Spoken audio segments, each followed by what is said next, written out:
What do you currently do for a living? Well, I'm mostly retired, and I do community relations work part-time with Habitat for Humanity of Washington County. And it's just something that keeps me active in the community, and it's something I believe in very strongly, so it's really a great thing for me to be doing. If you don't mind me for asking, what made you first get involved with the Habitat for Humanity? Through a friend of mine who is the executive director. A couple of years ago, 3 years ago or so, after I retired from the healthcare field, she approached me with the idea of helping them. They were just going through a merger with the Springdale chapter of Habitat, and they were merging to become Washington County, and she wondered if I would give them some help in helping them develop their market, so to speak. Okay. Don, I was kind of interested. Can you give me a timeline of your professional / computer life, starting from when you were first interested in the field of computing, probably around where you got your formal education, starting around there? My first contact with the computing field was in 1960, and I was doing some part-time work at Baptist Hospital in Little Rock, working in the business office while I was taking some classes at a business school to bring my accounting up to date. And they had a little card system at the hospital there. And the fellow who was the administrator of the hospital at that time approached me with the idea of working in the computer department. And it was all new to me. It sounded exciting, so I went in there and started working part-time. That quickly turned into full-time work. And was there about a year and a half when the guy who was the manager of the department moved on to other things, and they asked me if I'd take it over. So that's where I got started in computers. Okay. And you had discussed to me online about the first hospital ordering system to be installed in the state of Arkansas. Can you briefly describe what that was, and if it's still being used today, and if not, how have they made changes to it? Well, it's not being used today. Those were the early days, and systems have changed dramatically since then. And I have to say that I'm no longer really an expert in hospital systems design, which was really my forte, because I made a decision to move into hospital administration, so I didn't stay very much into the technical side of the computers after about 1980. But to answer your question, at the time that I went in the computer department, we had an old card system.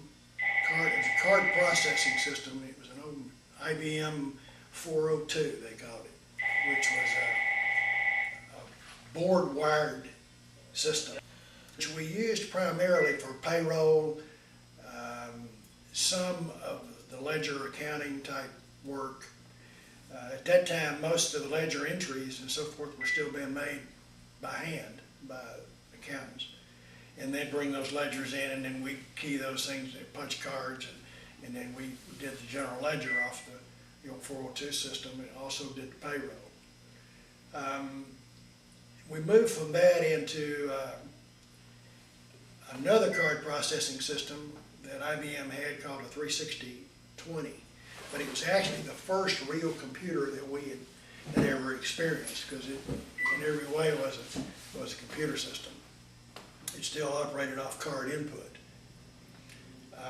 And that system would have filled this room up. And as I recall, we had 8K of memory. And that was a whole lot. I mean, we didn't know what we were going to do with all that 8K, because primarily most of the storage was still in the punch card. And we just use it more as a processor and linking the files together. We moved from that to a 36040, Model 40, which was still received a lot of input from punch cards, but with the 40 we were able to move on and go into using terminals within the computer department itself. We had terminals. And I think that system had 64K. And so that was a big jump for us, and we really began processing other things within the hospital that up to that point it really wasn't feasible to do. And then when IBM developed the 370 series, that gave us the first capability to start thinking about putting terminals out at the work areas within the hospital itself, primarily the nursing stations and the service areas such as radiology and the laboratory and pharmacy and those areas. So we began to develop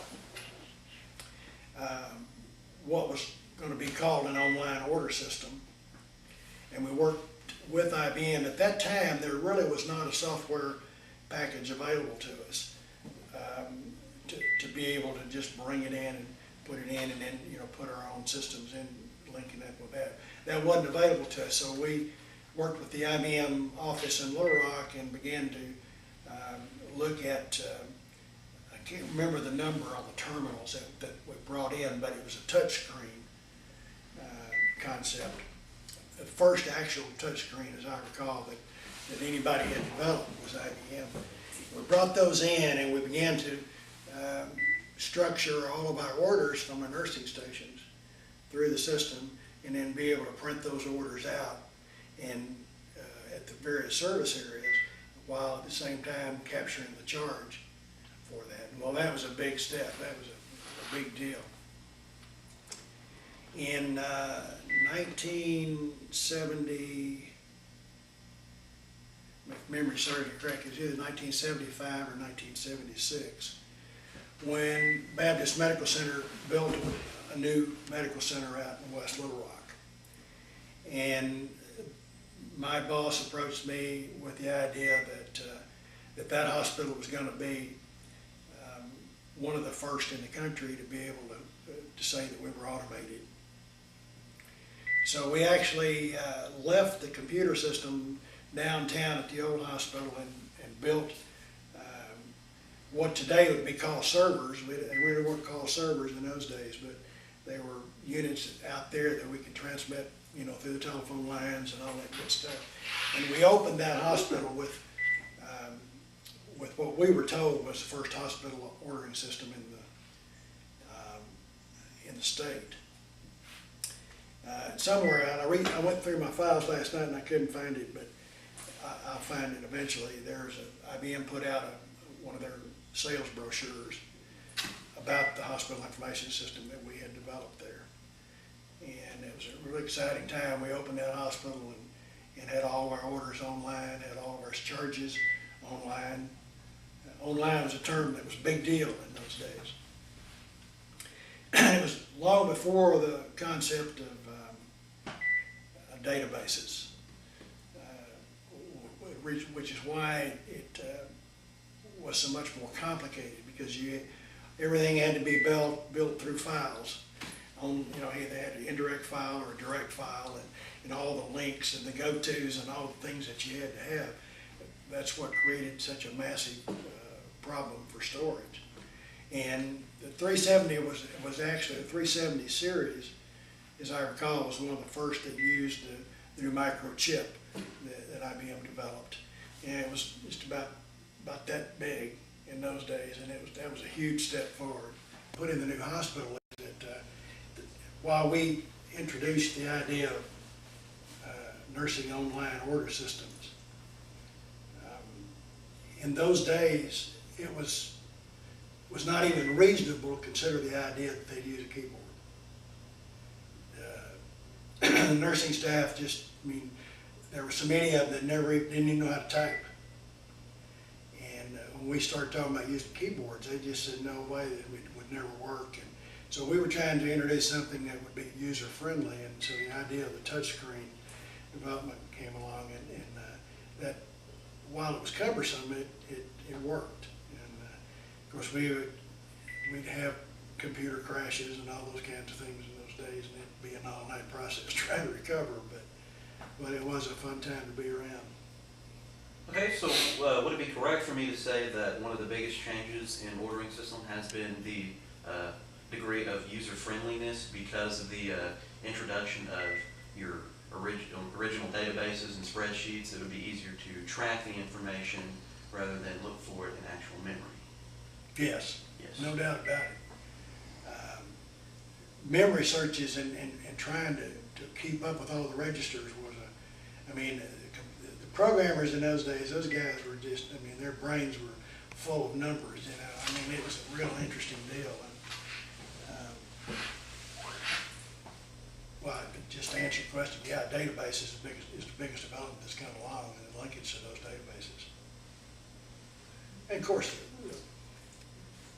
now, everybody uses computers for everything, so it's not a big thing to introduce a keyboard to a kid and let him be able to use it for anything. But then it was just not acceptable. What kind of language did you build this with? Was it strictly an assembly language, or? It was, it was a combination of stuff.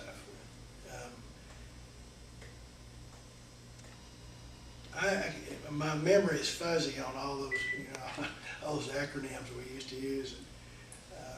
But most of it was COBOL and Fortran, and the linkages for all that stuff, depending on what you were working on as to whether it would be COBOL or whether it be some of the hybrid systems that IBM had developed in those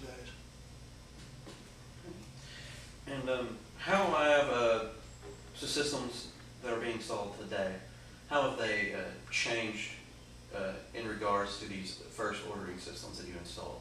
But besides the fact of user friendliness, I'm pretty sure that they're using more powerful software languages with object-oriented programming. How would that affect the medical field and medical profession? Well, let me see if I can answer that question. Once again, I'm not an expert today. I've been away from the field of computing for about 10 years, and that's a lifetime in the development of computer. But we started this whole process of online order entry systems with the thought in mind that what our target was going to be was the automated medical record. And that was simply the first piece that was available to us, and the first thing that made any sense economically to be able to capture charges and to capture data that we could, because there were no databases, we could capture that data from files and have to reprocess it and enter it into a simplified medical record that we called in those days. But that development from 1970 or so up to, up until the late 90s, it really took that long to overcome all of the aspects of privacy, of the database development that came along so that you could actually capture all this data and begin to think about really building a simplified medical record or a medical record that was available in a database form. And then, of course, once those things were overcome as the technology developed and as the hardware developed and the microchips got smaller and smaller, and then you were able to quit thinking about the idea of how much you were going to pay for the next 8K. You were able to start building all this information and capturing it. The next piece became, how do you use it? What do you do with all this data that you got captured? So today's technology allows you to capture, to get that data, get to that data through the databases in 100 forms. You can use a telephone, you can use a keyboard, you can use a PC, you can use just about anything and have that data accessible. So today the issues, in my estimation, are not so much technology as it is privacy of that data and how they maintain that privacy, yet make it available in the forms that are needed, the various forms that are needed for it to be useful to the patient, who is the end result of all that. So, and you notice I limit my conversations to computer, to hospital databases and health databases. That's all I ever did. So that's all I really know about. Now let's take a step back away from the medical field. Let's just go into some general computing questions. What are some advancements in technology that kind of made you kind of go, wow, that's really, really amazing?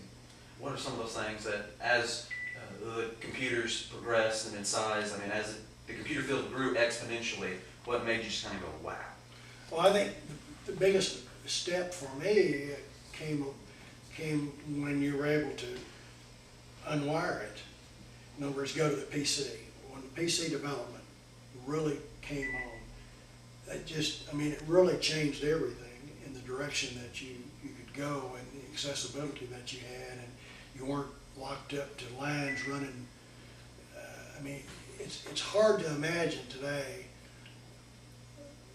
the wiring that you had to do in order to have a remote system. We had a hospital that was 8 stories